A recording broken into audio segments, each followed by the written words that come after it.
بسم اللہ الرحمن الرحیم۔ السلام علیکم۔ وظیفے کی اجازت کے لیے کمنٹس میں اپنا نام لکھ دیں، اور اگر آپ ہمارے چینل پر نیو ہیں تو ہمارے چینل کو ضرور سبسکرائب کر دیجیے گا۔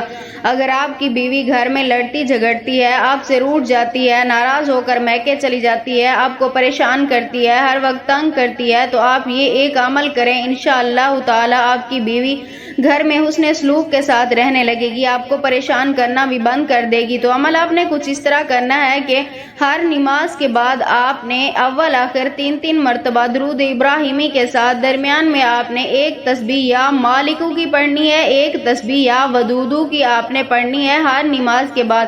اگر آپ کام میں بزی ہوتے ہیں، وقت نہیں ہوتا نماز کے بعد پڑھنے کا، تو آپ عشاء کی نماز کے بعد بھی یہ عمل کر سکتے ہیں۔ عشاء کی نماز کے بعد آپ نے یہ تسبیح پڑھنی ہے، انشاءاللہ تعالی اس عمل کی برکت سے آپ کا گھر خوشیوں کا گہوارہ بن جائے گا، آپ کے گھر میں ہر قسم کا سکون آ جائے گا۔